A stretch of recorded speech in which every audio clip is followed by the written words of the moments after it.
Hello, this is Kirsten Mann, the project coordinator here at Serve Idaho. You are now watching our second webinar on our AmeriCorps grants. In this webinar, you can expect to learn about our different types of grants, how to calculate your organization's CNCS federal share, the total budget amount, and match amount. We will also discuss how Serve Idaho helps its AmeriCorps programs, how to apply, and what the timeline for the application process looks like. Let's begin. Let's first start off by digging a little bit deeper into what our grants actually look like. At Serve Idaho, our AmeriCorps grants are 3-year commitments. However, our funds are awarded on an annual basis. This means during the first year that you apply, you are going to submit the full application for review. And then, in years 2 and 3, you will submit what we call continuation applications. With this continuation application, you will submit a smaller narrative for review and as well submit for funding and members. Then in year 3, if you wish to continue your AmeriCorps program, you would submit what we call a recompete application. And this is essentially the same application that you submitted in year 1. This is another full application. Let's dive a little bit deeper into what this means.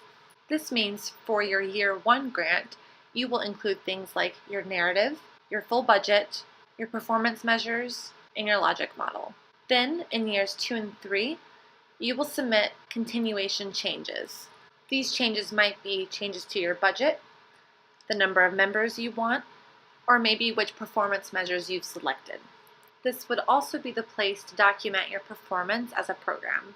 Things like member enrollment, aka how many members you were able to recruit, and how many members you were able to retain for that program year. Now, let's go back to our types of grants. At Serve Idaho, we do have 2 types of grants. We have a cost reimbursement grant and a fixed amount grant. I like to mention the fixed amount grant because this is not actually available to new applicants. However, it is listed in the Notice of Funding Opportunity, and we don't want you to get confused if you are applying for the first time. Let's talk a bit more about cost reimbursement grants. With our AmeriCorps funds, it really only funds a portion of your program operating costs and your members' living allowances. However, you do have the flexibility to use all of your funds for allowable costs regardless of whether or not your program is able to recruit and retain all of your AmeriCorps positions. With cost reimbursement grants, there is also a match requirement, and a grantee with this must also submit 2 financial reports annually to the Commission. And as I mentioned earlier, this is available to new and recompeting applicants. So let's discuss our match requirement. With the exception of fixed amount grants, there is a minimum match requirement for our programs. The match requirement begins at 24% for the first 3 years, and as you can see, it increases to 50% in the 10th year. However, this is 24% of the total grant, not 24% of the federal share, or the share that you would receive from the Corporation for National and Community Service. In a bit, we will discuss how to capture that total budget. However, in the meantime, let's discuss the multiple ways that your organization could capture match. One way you can capture match is through in-kind donations. These might be the value of donated labor. So for instance, if you have someone that has agreed to supervise your AmeriCorps members, you could potentially use their time spent to capture match. You could use the value of donated space, the value of donated vehicles, or perhaps the value of donated supplies. You can also use cash match. You can use donations you've already received, federal income if you have permission to do so, non-federal income, state appropriations or other grants, and fees for service. If you have any questions about whether or not a specific item could be counted towards match, please feel free to give us a call and we'll be able to clarify for you. Before you can understand how to calculate that match amount as well as those total budget amounts, let's first take a step back and look at our member slots. As mentioned in our first webinar, our AmeriCorps programs require a 10-member minimum. However, those 10 members can serve in any time capacity. This means your program could have a combination of full-time members, half-time members, reduced half-time members, etc. The service hours indicates how many hours that member will serve in that program year. So for example, a full-time member will serve 1,700 hours within your program year. If you have a half-time member, they will serve 900. However, your program year does not need to run a full calendar year. Let's take a look at an example. Let's pretend your organization has an education priority area focus. Let's imagine that you work at a school and you envision having 10 full-time AmeriCorps members participating in tutoring and mentoring for some of your students. This means that each of those members will serve 1,700 hours that program year. However, because the school year starts in August and ends in June, you envision your members to work from August to June. This means that from that time period, your members will need to have served at least 1,700 hours. If your organization didn't have the capacity to carry all 10 members at your particular school, you could connect with other schools in your area or across the state, and perhaps each of you have 2 separate members. With this option, you become known as a multi-site intermediary. But let's go back. So your organization is going to host 10 full-time members at your school, and each member is going to serve 1,700 hours that program year. However, you would also like to implement a summer after-school reading program. For this, you only envision needing about 5 AmeriCorps members. And because it's only after school, you only need half-time members. This means that each of those 5 AmeriCorps members will serve at least 900 service hours that program year. And you envision this program year running from January to July, since that will be the end of the summer. So let's recap. At this point, you should understand that when applying for an AmeriCorps grant, your organization can host a variety of members. Those members can serve in different time capacities. And the number of service hours you see in front of you represents the amount of hours that member has to individually serve in a program year. But to understand the greater picture of what the total amount of your grant is going to be, let's take a look at what this thing called MSY is. So MSY stands for Member Service Year. The cost per MSY is a price calculation. Your MSY and cost per MSY is used to find the total amount of your grant. Cost per MSY is also a competitive factor in your grant application. The lower it is, the more competitive you are. However, with that in mind, we also like to fund programs with what they need to make their program successful. Your cost per MSY is not your member living allowance or your member's education award. Again, it is a separate price calculation. Additionally, with the release of each Notice of Funding Opportunity, or NOFO, there is a max cost per MSY that is associated. For the 2018-2019 grant cycle, the max cost per MSY is $14,932. Let's take a look at an example. Let's go back to your organization, serving in that education priority area. You would like members to serve as tutors and mentors in your local school. To do this, you would like 10 full-time members and 5 half-time members, equaling a total of 15 members. To understand how much money we can request through CNCS, we need to figure out what our MSY equals. To do this, our first step is to take our 10 full-time members and multiply it by the corresponding MSY number. So we will take 10 multiplied by 1, and that equals 10 MSY. Then we will take our 5 half-time members and multiply that by the corresponding 0.5 MSY, and that gives us 2.5 MSY. This gives us a total of 12.5 MSY. Again, as you can see, the amount of your total MSY does not necessarily equal the total amount of members that you will have. Your MSY is used in a price calculation only. Now that you understand your MSY, let's calculate how much money you can request through the Corporation for National and Community Service. To calculate the maximum amount of funding you can receive from the Corporation for National and Community Service, you need to first identify the identified maximum cost per MSY outlined in the most recent Notice of Funding Opportunity, or NOFO. For the 2018-2019 grant cycle, this max cost per MSY is $14,932. You would then multiply that by your number of MSY. This would equal the maximum amount you could request through the Corporation for National and Community Service. Now let's calculate the maximum amount you could request through CNCS through an example. First, we've already identified the maximum cost per MSY is $14,932 for the 2018-2019 grant cycle. Then we multiply that by our number of MSY. For our organization, As we previously calculated, our total MSY is 12.5. When multiplied together, this equals $186,650. This is the maximum amount that you could request through CNCS. Now, let's recap. Your organization has 15 total AmeriCorps members. Each of those members will serve the corresponding amount of service hours. We have a total MSY of 12.5, and when multiplied by the max cost per MSY outlined in the Notice of Funding Opportunity, we get the max amount of funding we can request through the corporation. Now, let's take a look at what your total budget will comprise of. The first will be that CNCS or federal share. This is the number we just calculated. However, as you may recall, the corporation does not fund the entirety of your program operating costs. There is a match requirement involved, and your match requirement can be done through either in-kind donations or cash donations. So let's figure out how much match you would need through an example. To do this, let's first go back to our match chart. We know that for our first year program, we are required to meet match at 24%. However, this is for the total grant amount and not the federal share. So let's figure out our match. To find your match, this equals the total amount of your grant multiplied by 0.24, or your percentage of match that you need to meet.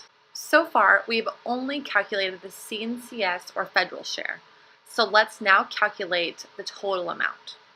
The total amount equals the CNCS share divided by 0.76.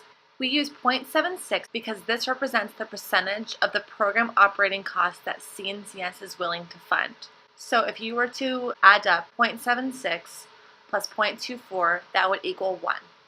Or put another way, 76% plus your 24% match equals 100% of your program operating costs. Going back to our example, our CNCS share at $186,650 divided by 0.76 equals $245,592. This is the total amount of our grant.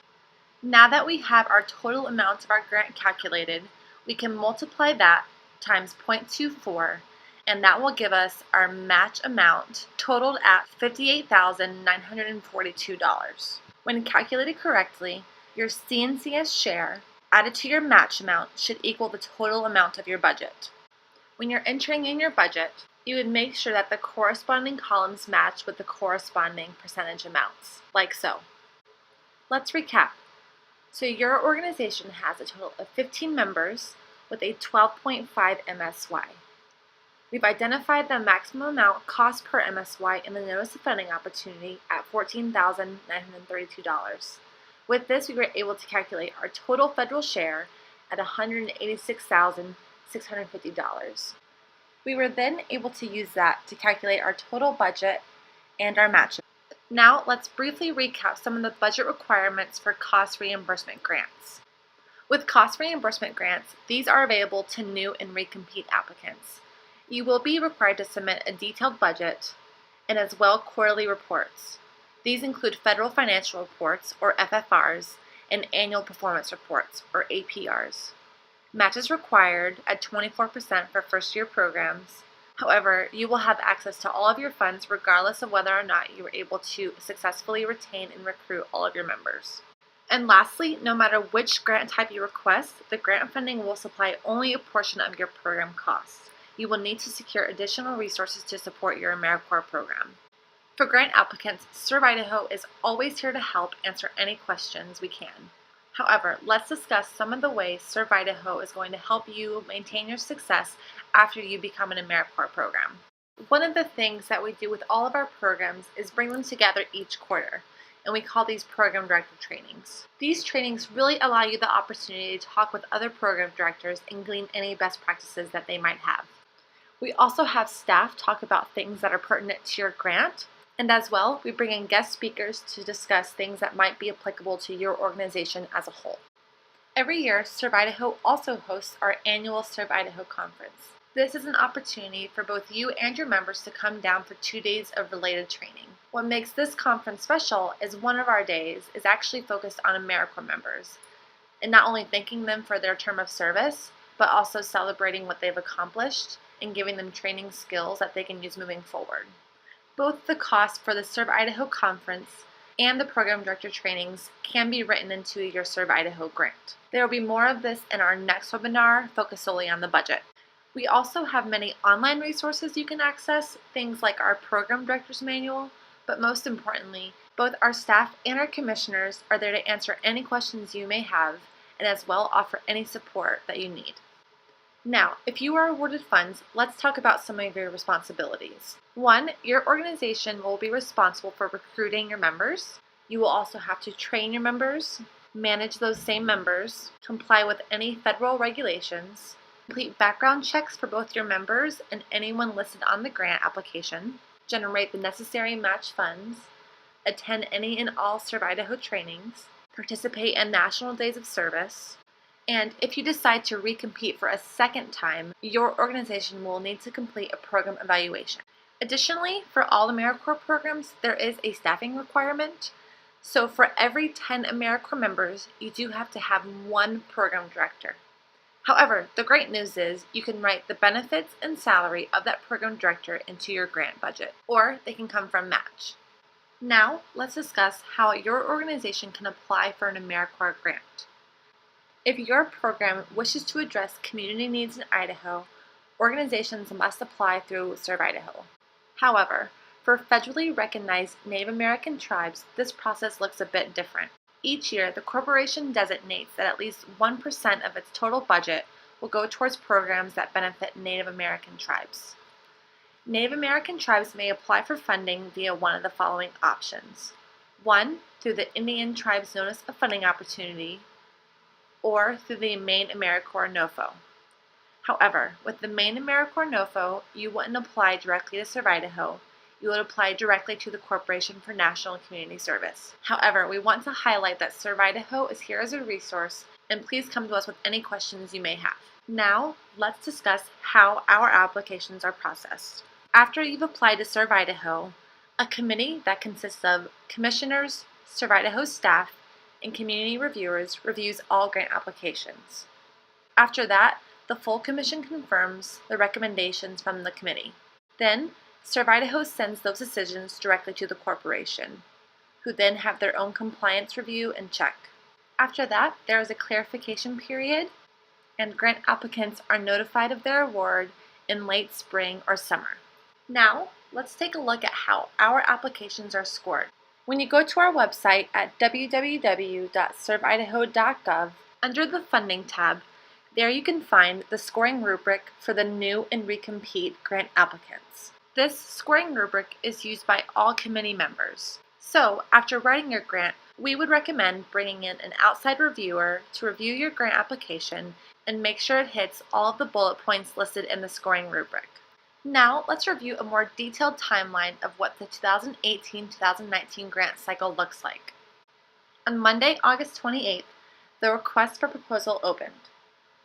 On Friday, September 15th, letters of intent to apply are due to Serve Idaho by 5 p.m. Mountain Standard Time. On Wednesday, September 20th, there's a technical assistance conference call for new and recompete applicants. This is at 2 p.m. Mountain Standard Time. This is essentially an hour-long call where we discuss grant components and mandatory items for your budget. It is mandatory that your organization submit a letter of intent and listen in on the technical assistance conference call before you can submit your application. On Friday, October 20th, Serve Idaho has a peer review committee conference call. With this call, we have our staff, commissioners, and our community reviewers discuss the scoring rubric that was previously outlined. On Wednesday, November 1st, applications are due to Serve Idaho. On Friday, November 3rd, Serve Idaho will distribute the applications to our peer review committee. Then, on Wednesday, December 6th, Serve Idaho will host a grant review committee meeting. This is where we will discuss our grant application and our selections. On December 7th, the full commission will convene and decide whether to approve or disapprove of the committee selection. Then, if there are any changes to be made on any of the grant applications, Serve Idaho's grant officer will send back those applications to their respective programs on December 11th. It is during this time that those programs have the opportunity to rectify any of those small changes. Programs will then have to resubmit those applications to Serve Idaho on Friday, December 22nd, no later than 5 p.m. Mountain Standard Time. On Friday, December 29th, applications will be sent to the corporation, and by midsummer, grant applicants will have received their award notice. Now, let's take a look at where you can find the grant application and its related documents. When you go to our website at www.serveidaho.gov, click on our funding page. Here you can see the Notice of Funding Opportunity, or NOFO, the proposed timeline, the required Notice of Intent to Apply, and the new and recompete scoring rubric previously mentioned. In addition, you will also want to make sure you are reading all funding opportunity documents and as well the provisions and guidelines. If you have any questions, here is the contact information for our grants officer, and as well, be sure to check out some of the AmeriCorps resources listed below. This completes our second webinar. Thank you for watching, and be sure to check out our next webinar where we discuss the budget process more in depth.